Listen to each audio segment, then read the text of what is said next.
Yo, I saw you talk about like I saw a quote. It was an article you did, but it essentially said that with this album, you kind of wanted to remind people that you're like one of the greatest of all time as an MC. Do you feel like one, do you care about that conversation, and two, do you feel like when that conversation happens, your name gets brought up enough? I mean, I ain't got time to watch my highlights. I got a game to play tomorrow, kid. So I can't worry about if I'm in the Sports Center top 10 or the hip hop top 10. I keep putting in work. You know what I'm saying? That's one thing that's undeniable. You could check my resume. I came out in '92, and this is 2024, and I've been relevant ever since I came out the door. Forever. In music. Let's say that first. Music first, and then other things. Culturally, musically. Yes, but music first. Mm-hmm. Every year, every decade. And then the other things are my side quest. The things that I enjoy doing, that I love doing, that I want to inspire others to do by taking chances on myself. Like engaging and believing in me. Like I don't have to have nobody confirm that I can do this or try this. I just do it and get it done, and then it becomes, spectacular and famous, and people love it, and hopefully it inspires the next generation to try and do it. Because I used to be a shy kid that was afraid to make moves and jump out there and do things, and now I'm a leader, and I want to inspire the next man that may be shy or embarrassed to step up and become who he's supposed to be. I mean, you are the side quest, master, I would say. Well, me and Shaquille O'Neal. I'll put Shaq in there. Look, Shaq is close, but I feel like you've ran away with it for a while. That's what I do.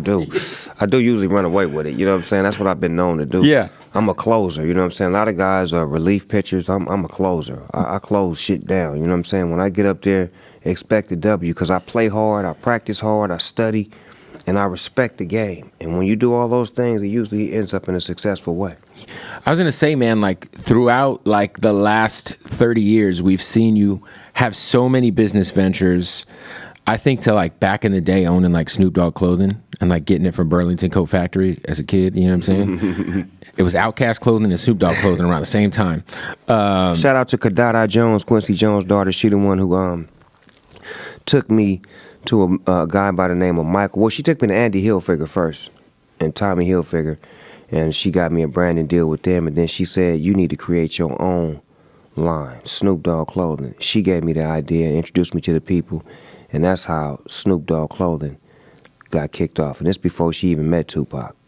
Yeah, no, Snoop Dogg clothing was crazy. It literally was like if you it looked like shit. You would just Snoop Dogg like straight out the closet of Snoop. You know what I mean?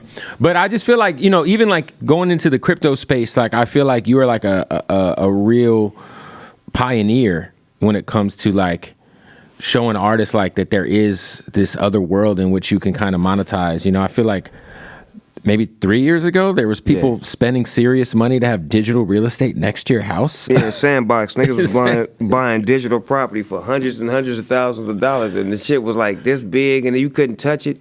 But it was the fact that I had went over to that industry, and I had went on the ground.